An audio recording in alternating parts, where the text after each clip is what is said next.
વાત કરીએ અમદાવાદની અમદાવાદના મણિનગરની કેકા શાસ્ત્રી કોલેજ વિવાદમાં આવી છે। કેકા શાસ્ત્રી કોલેજમાં એનએસયુઆઈનો અને વિદ્યાર્થીઓને સાથે રાખી હોબાળો। પરીક્ષાના પેપરમાં કોર્સ બહારના પ્રશ્નો પૂછાયા હોવાનો આરોપ છે। પરીક્ષાનું પેપર સિલેબસ મુજબ પ્રશ્ન નથી પૂછાયા, તેથી હોબાળો વિદ્યાર્થીઓ મચાવ્યો હતો। પેપર લખવા માટે 15 થી 20 જ મિનિટનો સમય અપાયાનો પણ એનએસયુઆઈ આરોપ લગાવ્યો છે। બીકોમ સેમેસ્ટર 2 ની એનએસએસની પરીક્ષામાં સિલેબસ બહારના પ્રશ્નો પૂછાયાનો પણ આરોપ। કોલેજ પ્રશાસને ભૂલ ન સ્વીકારી જવાબદારીમાંથી હાથ ખંખેરતા વિદ્યાર્થીઓ હોબાળો મચાવ્યો હતો। એનએસયુઆઈના વિદ્યાર્થીઓ ફરી પરીક્ષાની માંગ સાથે યુનિવર્સિટી પહોંચ્યા હતા। ફરીથી પરીક્ષા લેવાય અથવા ગ્રેસિંગ માર્ક આપી પાસ કરાય તેવી માંગ એનએસયુઆઈ ઉચ્ચારી છે।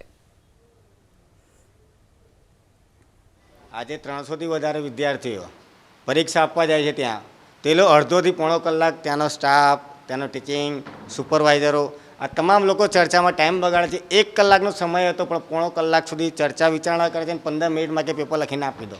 15 મિનિટમાં કેટલું પેપર લખાય? એ વ્યાજબી પણ નથી। કોલેજે જે જૂના અભ્યાસક્રમ ભણાયા છે એ અભ્યાસક્રમ પ્રમાણે આ પેપર નથી। એટલે અમે સ્પષ્ટપણે માગણી કરી છે કે વિદ્યાર્થીઓને ફરી પરીક્ષા લેવામાં આવે, વિદ્યાર્થીઓને સમય આપવામાં આવે અને આજે વિદ્યાર્થીઓને જે ભણાવનારા ટીચરો હતા એ લોકોના ઉપર કાર્યવાહી કરવામાં આવે।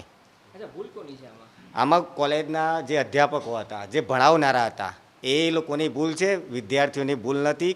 યુનિવર્સિટી અને કોલેજોની જે વિસંગતા છે, જે એ લોકોની ચર્ચા વિચારણા હોવી જોઈએ, અધ્યાપકોની ચર્ચા વિચારણા હોવી જોઈએ પરીક્ષામાં, એ વિસંગતા જે અભાવ છે બંને વચ્ચેનો એ આ સ્પષ્ટપણે એનું ઉદાહરણ છે। एट दी एंड कंक्लूशन ये निकाला कि हमारे कॉलेज ने पुराना सिलेबस चला दिया था और वो बोल रहा है कि अब जो तुम्हें आ रहा है वो लिखो, कोई रिस्पॉन्सिबिलिटी लेने रेडी नहीं है। हमने कॉलेज वालों से बात की, कॉलेज वाले कुछ जवाब दे नहीं रहे, कुछ रिस्पॉन्सिबिलिटी ले नहीं रहे। और कॉलेज जो यूनिवर्सिटी में गए थे वो लोग बोल रहे कि जितना आपको आ रहा है उतना लिखो। तो हम लोग जाएगा, हम 300 के अराउंड स्टूडेंट्स थे और किसी ने कुछ भी नहीं लिखा है पेपर में।